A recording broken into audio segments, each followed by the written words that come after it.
Allow me to introduce our guest of honor for our conference today.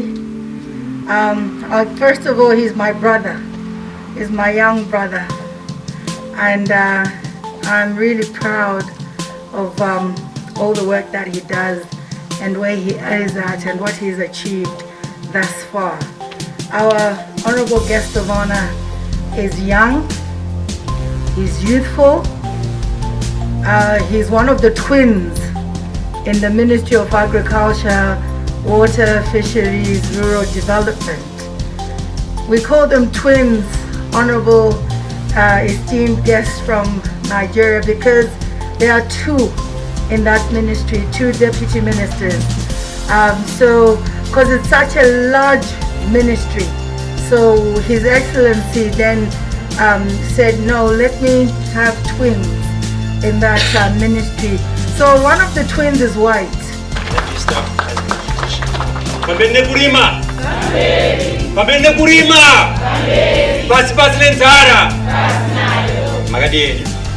You know, so I don't know what happened with the mother there, but you know, one of the twins' wife, his name is Honorable Vago Haritatos. He's not here, so the other twin is with us. Allow me to introduce you all as we all stand in respect to our guest of honor, Honorable Deputy Minister Douglas Karoro.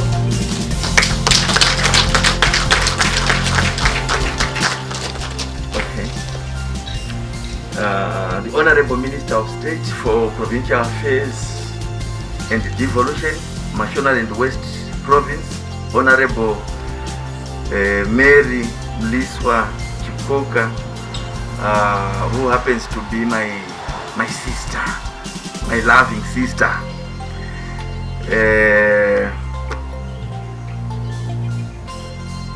The Honorable Commissioner, the Minister of Agriculture in Niger State, Engineer Ibrahim Muhammad Panti, the Honorable Commissioner in the Ministry of Agriculture, Benue State, Honorable Kiyenge, my apologies for the pronunciation,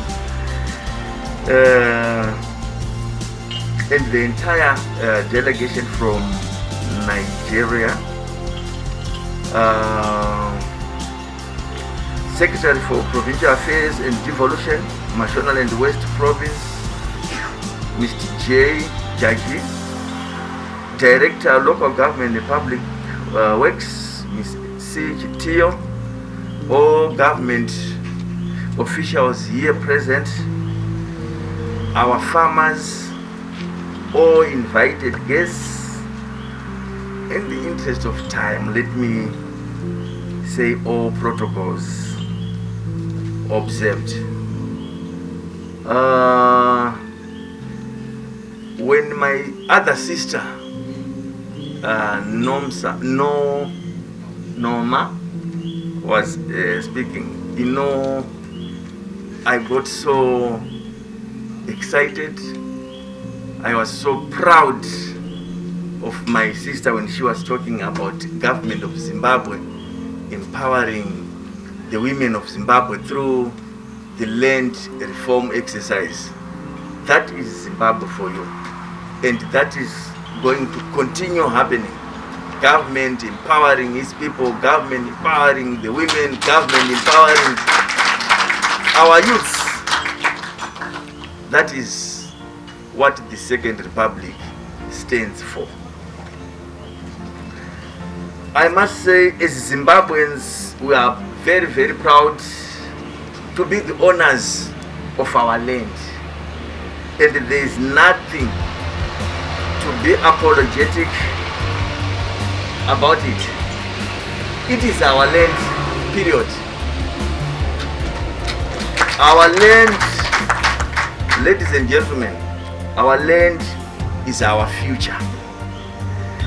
The future is rooted on our land. Allow me, ladies and gentlemen, to walk you through our land journey. Land reform in Zimbabwe officially began at independence in 1980 with the signing of the Lancaster House Agreement. The new independent government inherited a skewed land ownership structure among the three distinct subsectors as follows. We had large-scale commercial farming subsector, which had about 6,000 white farmers, and these owned more than 45% of the prime agricultural land, mainly in the high potential natural regions 1, 2, and 3. We also had a small-scale commercial farming subsector, which had about 8,500 black farmers, taking up 5% of the agricultural land. More than 50% of this land lies in the drier natural regions 4 and 5. Then we had the third subsector, which is the communal farmers subsector, with approximately 1.4 million peasant farmers, and these owned less than 50% of the agricultural land, of which 75% of this land lay in the less potential natural regions 4 and 5. So from 1980 to 2000, land redistribution was based on a willing seller and willing buyer, with government having the right of first refusal. Land redistribution in this phase was based on the following principles: a declared policy of decongesting overpopulated communal lands, and mutually accepted policy of willing seller, willing buyer process, a program of compensation for the white commercial farmers supported by the United Kingdom government, and clear and concise selection criteria of beneficiaries targeting experienced farmers to maintain and enhance productivity. The target was to acquire about 8.3 million hectares to resettle 162,000 households. However, only 3.4 million hectares were acquired and 71,000 households resettled. So from 2000 onward, redistribution was based on compulsory acquisition by government, because things were not moving. So government had to compulsorily acquire the land. The main objective of the fast-track land reform program was to create conducive environment for sustainable economic, social, and political stability through accelerated land acquisition and resettlement of overpopulated communal households on A1 and A2 model farms. Despite the increase in number of farmers, land utilization and agricultural production and productivity on the ground remained very low. Smallholder farmers lacked mostly agricultural machinery, irrigation infrastructure, technical assistance, extension provision, working capital, and access to market in their quest to boost production and productivity. These challenges were exacerbated by the recurrent droughts and illegal sanctions imposed in Zimbabwe because of the land redistribution exercise. As a result, the last 2 decades, agriculture drastically reduced, resulting in economic downturn. This triggered need for agricultural transformation to address and resuscitate agricultural productivity. Over the 2 decades, government made many attempts to revitalize the agriculture sector with a very limited success. The programs were mainly in irrigation development, farm mechanization, agriculture financing, among many others. The impacts of these programs were minimum, possibly due to limited monitoring and evaluation structures. With the onset of the Second Republic, emphasis was again underpinned to rejuvenate agricultural production. The Second Republic launched the Transitional Stabilization Program and Vision 2030 as the main economic blueprints which recognize agriculture as the mainstay and the driver of economic growth and development. In line with the Zimbabwe agricultural investment policy, government had a number of ongoing strategic agriculture investment programs to accelerate land utilization and agricultural production and productivity on resettled farms. The National Development Strategy is the successor to the Transitional Stabilization Program. The NDS-1 is our first 5-year medium-term plan aimed at realizing the country's Vision 2030 while simultaneously addressing the global aspirations of the Sustainable Development Goals and Africa Agenda 2063. The NDS-1 framework is organized around the key interconnected pillars that are aimed at achieving sustainable economic development, namely macroeconomic stability and financial re-engagement, inclusive growth, governance, infrastructure, utilities, social development in line with Vision 2030 agenda. The NDS-1 seeks to improve food self-sufficiency and to retain the regional bread basket status. My ministry crafted the Agriculture and Food Systems Transformation Strategy, which is going to operate from 2020 to 2025, which is an important component of NDS-1. Major factors that are driving food insecurity in the country include, among others, natural shocks, low skills and knowledge base of farmers, shortage of inputs, low levels of mechanization, reliance on rain-fed agriculture, limited access to market information and marketing facilities, limited access to finance and limited security of tenure. Increases in agriculture production and productivity will ensure food and nutrition security, enhanced income, increased opportunities for value addition, and the development of agro-business value chains. As alluded earlier, over the years, average productivity of both food and cash crops across all farm times has been declining.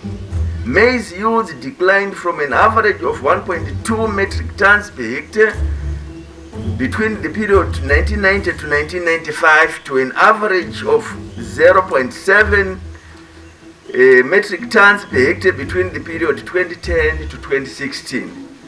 The NDS was crafted to achieve the following objectives. One was to improve crop and livestock productivity and raise the gross agricultural production value to United States $8.2 billion. To achieve self-sufficiency for local human and industry consumption in all strategic agricultural commodities and generate surplus for exports. 3. To treble agricultural trade through improved market access and competitiveness of agricultural commodities on the domestic and export markets through quality produce and value addition. To raise per capita income from farmers to the upper middle income level of $4,000 to $12,000 US. 5. To ensure that existing agricultural resource base is maintained and improved, including restoration of soil health and achieve sustainable agricultural intensification. The pillars of Zimbabwe's agricultural transformation framework are as follows. 1.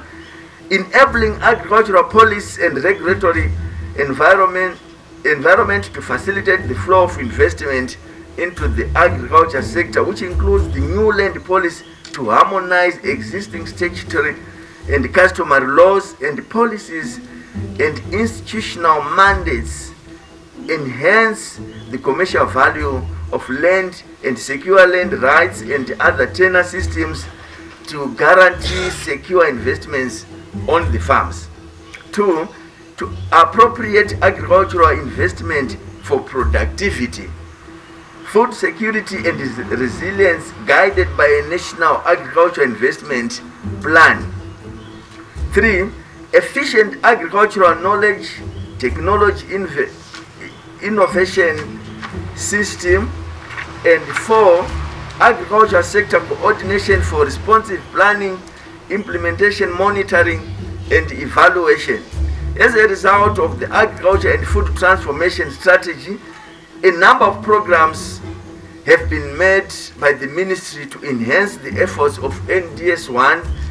Some of the programs are as follows. We have the input support programs. We have the agricultural mechanization and development. We have dam construction and borehole rehabilitation and drilling. We have irrigation rehabilitation and development projects, livestock development programs, the horticulture recovery plan, agriculture extension. Ladies and gentlemen, the agriculture and food system strategy is a strong component of the National Development Strategy 1, which envisioned the attainment of United States $8.2 billion agricultural industry by 2025, managed to achieve the target in just 1 year. Oh, let me come again on that one. I can see some have missed it. Okay, I'm saying, ladies and gentlemen, the agriculture and food systems strategy is a strong component of the National Development Strategy 1, which envisioned the attainment of a United States $8.2 billion agricultural industry by 2025. And this was achieved in just 1 year, 2020 to 2021. Thank you.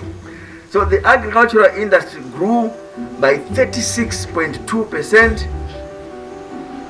to USD 8.19 billion in 2021.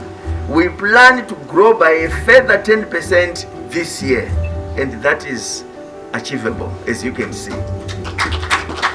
This record growth in agriculture is partially responsible for Zimbabwe's record-breaking annual growth of 7.8% predicted for 2021, the highest in Africa in 2021. In conclusion, ladies and gentlemen, the NDS1, through our agriculture and food systems transformation strategy, have proved wonders in the agriculture sector. Together with other economic players such as mining and tourism, Zimbabwe is definitely achieving Vision 2030 of a prosperous middle income by 2030. I thank you. I thank our farmers. I thank the organizers of this very important conference where we are sharing ideas. Thank you, Honorable Minister of State, for spearheading this. Thank you, Commissioner Ibrahim from Niger State, for spearheading this conference. I was whispering to my honorable sister there that when it is return leg, when you are going to Nigeria, please don't forget me. I want to be part of the delegation to Niger State and Benue State. Thank you so much. Zimbabwe is only 41 years old. It has a lot to learn and a lot to give. This landlocked country, a land of amazing people, young and full of promise, focused, resolute and unwavering. The world will continue to look at Zimbabwe. The world will continue to listen to Zimbabwe. On planet Earth, there is no place like Zimbabwe. And the people of Zimbabwe, they are like no other. Our heritage is greatness. It is in our blood. It is who we are. And no man can stop destiny. So when you think of Zimbabwe, when you see Zimbabwe, and when you hear of Zimbabwe, remember this one truth, that Zimbabwe shall feed the world.